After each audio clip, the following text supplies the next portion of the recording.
Chavi is set, and the 0-1 pitch. This one's hit into center field. Ranging in on it is Montgomery. He dives, and he makes the catch to close this one out. As you get another look at the one that ended this ball game, Benny Montgomery. Like something out of a Marvel movie. 0-2 pitch. Swing and a drive deep to right. Backing up is Jones, still backing up. It's out of here! Tie ball game!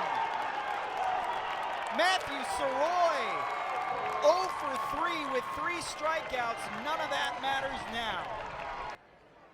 Pitch, and this one's fought off into right field. Coming in on it is Braden Ward, the right fielder. He makes the catch, runner tags. Here's the throw, might have a play, and he got him!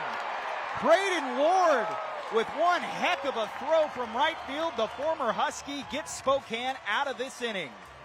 You got Engelsman coming up, who is a .241 hitter on the season. The 3-2 pitch. Strike 3 called, he froze him. And we'll head to the bottom of the 10th tied. Bellevue getting a great outing from Easton Brinton and now have a chance to win it when we come back. Duvall swings and smacks this one deep to right, and it is out of here. All the way out of the ballpark here at Avista Stadium. Ty Duvall, a solo home run, and Everett takes the lead. 0-2 pitch to Lyle Lynn coming up. Brian Castillo back out there for his second inning of work. As here's a ground ball over to Ryan Ritter. Makes the turn to Brendan Rogers. The throw over to first. A Gold Glove worthy double play right there as Lyle Lynn set down on the 6-4-3 double play. Hernandez ahead in the count, 2-0. Here's the pitch. Swung on, another line drive to the gap. It's another extra base hit. And 2 runs come in to score. Rigoberto Hernandez having a huge game here at the NAIA World Series. His second 2-run double of the afternoon. Matthew Soroy stepping in as Bellevue now finds himself down 2 after the 2-run top of the inning. And Soroy blasts this one to left field. That's to the bleachers. Second game here at the World Series with a home run. Soroy will take a trip around the bases. So that continues. Juan Guerrero, a high fly ball drifting back. The left fielder, Bednar, he's at the track. He leaps. It's off the wall. 1 run's going to score. Juan Guerrero has tied this game with a double. Off the wall in left field. It's a 1-1 ball game. Miller checks on Jones. Here's the pitch. Swing and a drive. This is going to get down in the gap. And rounding second, heading for third is Jones. He's around third. They're going to wave him. The relay throw to the plate is not in time, and the Crusaders retake the lead on a Stinson RBI double. The pitch, this is driven deep to right field. Ranging back is Ward, and this one is gone. Kay Dowdy with some Oppo Taco power there as he sends this one over the fence and right. And it is 4-0 Canadians here in the first inning. The 2-2 pitch, there he goes. Pitch misses for a ball, throw down to third, he got him! Trad Richardson with a seed down to third base to get Jenkins. That they thought he could come straight to Spokane and be ready. As 3-2 pitch, and Rogers set down on strike. So Michael Dominguez not afraid of the major leaguer there, sending him back to the dugout with his second strikeout. Big moment here, a 2-2 count, 1 out. Van Scooter trying to limit the damage. Here's the pitch. Lewis sends this one down the left field line. Is it going to stay fair? It does. And Spokane has struck for 2 runs here in the bottom of the 7th to take the lead. A.J. Lewis, the 3rd straight double off of Van Scooter. Spokane in front 2-1. William Carey led for most of this game. They surrendered the lead, and then they took it back over into center field. A dive, and he makes the catch! Lee ends the game in style, lays out full body length and snares it.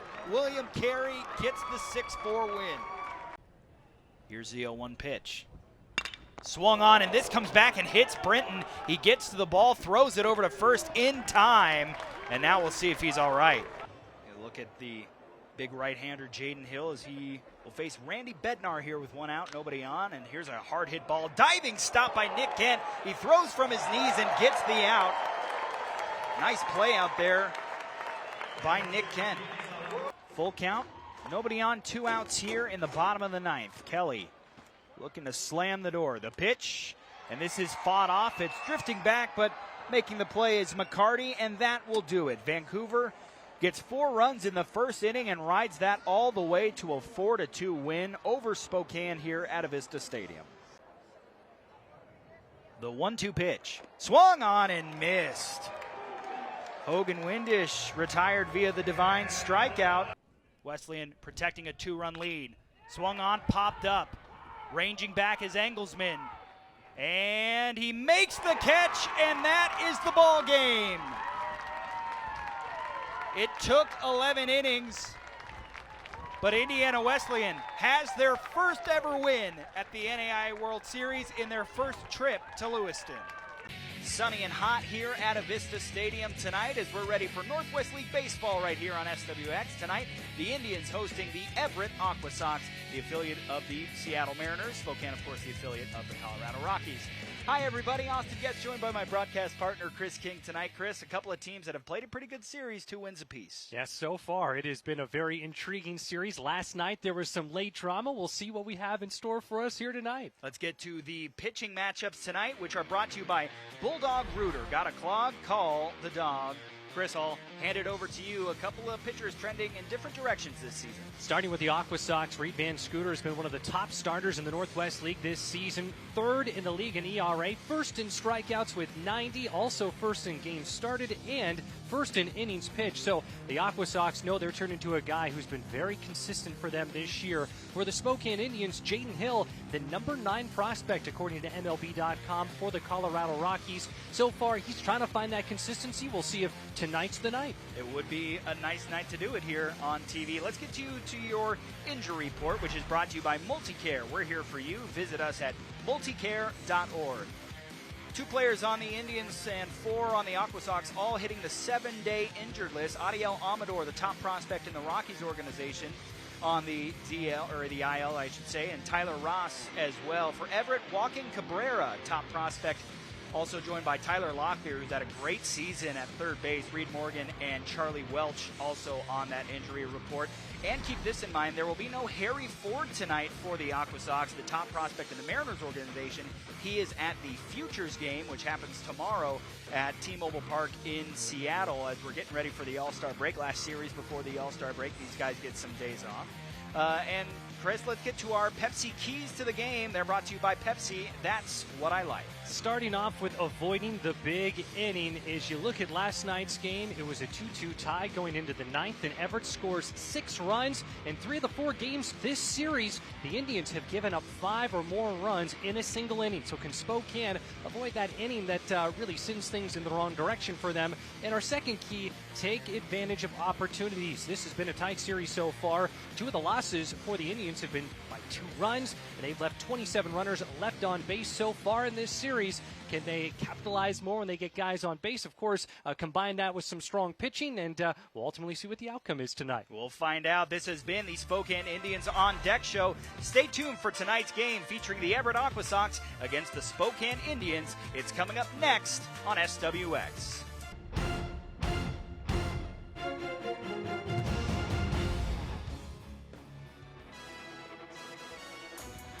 This is the place you want to be this weekend and all week. It's the NAIA World Series here at Harris Field in Lewiston, Idaho. And the sun is starting to come back after we had a weather delay before our first game.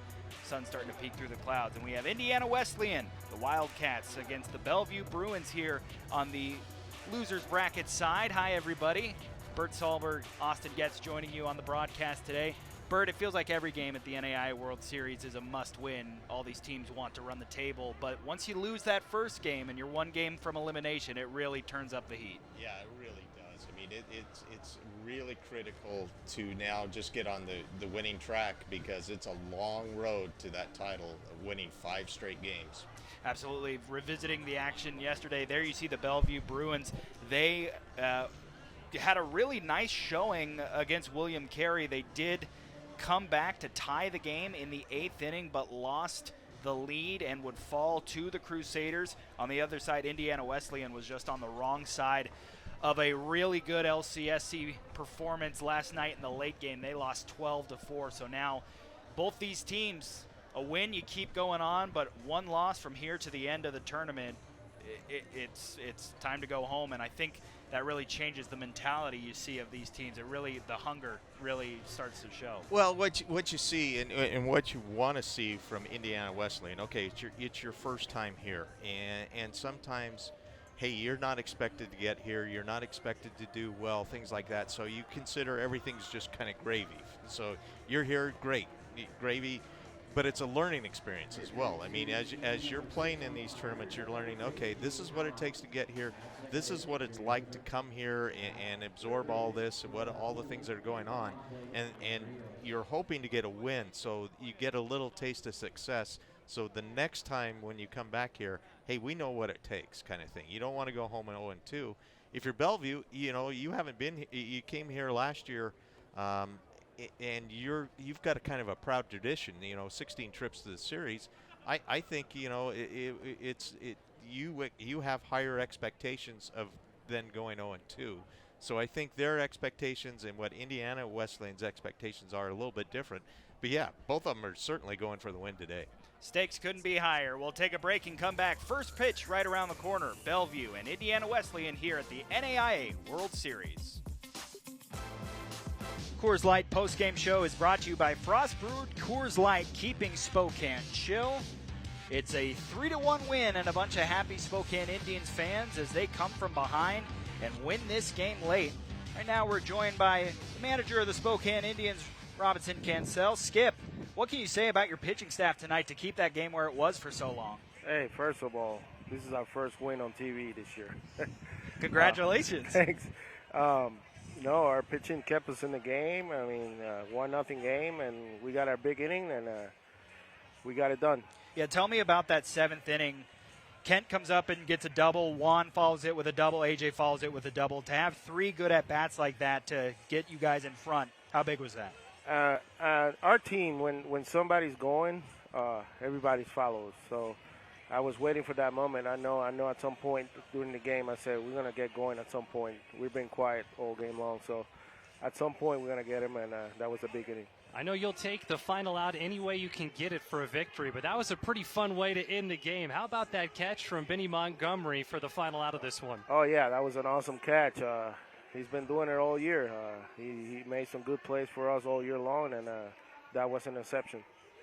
Coach, what can you say about the play of A.J. Lewis tonight? Obviously behind the dish, doing the work there, and then getting on by the hit by pitch, and then, of course, having the double that gave you guys the lead.